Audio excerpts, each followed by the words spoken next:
Ini adalah sebuah kasus kehamilan pada trimester pertama, di mana si ibu ini baru saja melahirkan kira-kira 1,5 tahun yang lalu dengan operasi sesar.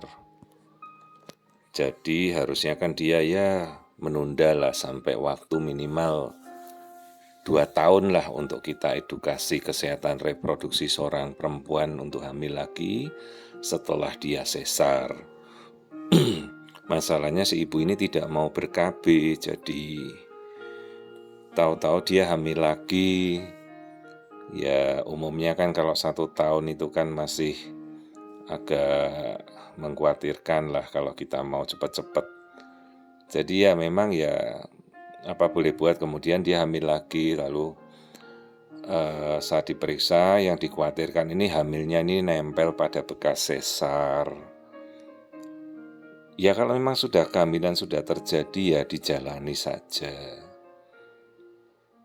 Kita tidak akan ada berupaya untuk menghentikan kehamilan tersebut.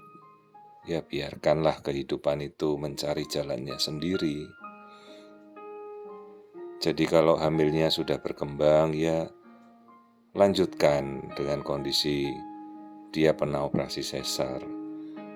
Yang ditakutkan itu kan nanti ari-arinya nempel pada bekas sesarnya, atau yang kita sudah sering tahu plasenta akreta biasanya terjadi kelompok-kelompok plasenta previa yang kemudian nempel pada bekas jahitan. Kita bersiap saja mengantisipasi kondisi tersebut jika memang terjadi.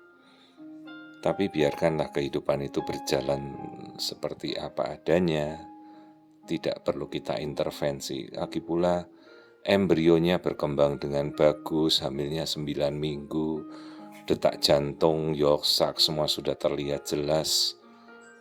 Kita motivasi untuk tetap melanjutkan kehamilan tersebut, dan kita pantau secara rutin nanti di mana plasentanya muncul, apakah benar menempel pada bekas jahitan.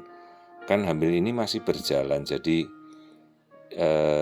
plasenta kan bisa saja nanti seiring dengan hamilnya berkembang dia mungkin bergeser menjauh dari tempat bekas jahitannya ini.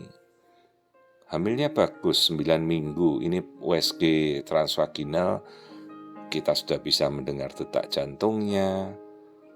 Kalau USG transvaginal memang kita pilih karena kita mau mendiagnosa di mana posisi kehamilannya, bentuk kantungnya, kemudian bekas jahitan sesarnya.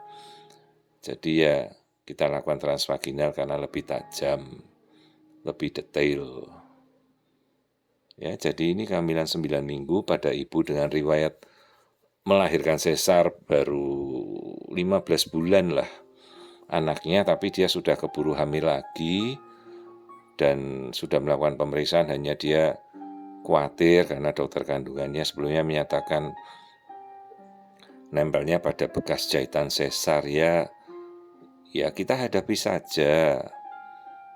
Jangan sampai juga terlalu takut berlebihan sampai mengharuskan kehamilan itu diakhiri. Jangan, biarkanlah janinnya berkembang, kita pantau, dan resiko-resiko itu kan kita sudah tahu dan kita hadapi. Kalau kita mau menghindari ibunya kan harusnya KB dong dari awal. Sudah diberitahu kalau sudah punya anak satu kan ber-KB lah dulu sampai anaknya 2 tahun gitu. Kenyataannya dia tidak mau ber-KB, hamil lagi, dia sendiri harus sudah siap menghadapi kondisi baru anaknya masih kecil sudah hamil lagi, dan ini kan kehamilannya berkembang baik. Nah ini bekas sesar yang ada panah itu yang kita nanti harus hati-hati, kita pantau pertumbuhannya, apakah nanti ari-ari berkembang di area itu atau bagaimana, nanti kita harus melihatnya. Ari-ari kan baru muncul nanti sekitar 12 minggu, sabar saja. Nah ini yang kita lihat nih, aliran darah di sekitar tempat bekas sesar itu. Kita hadapi saja, kita siap menghadapi kalau terjadi kondisi plasenta previa atau kecurigaan nanti akreta, mudah-mudahan tidak terjadi. Dan ya biarkanlah kehamilan itu berlanjut secara natural, dan kita akan percaya biarkan secara alami mencari jalannya sendiri. Kehidupan itu tidak perlu kita intervensi.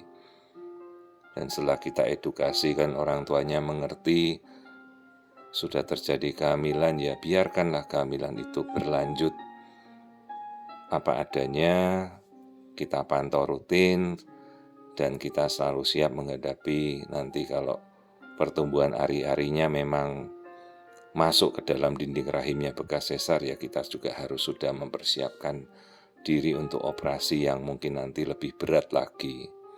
Itu saja yang kita edukasi pada orang tuanya.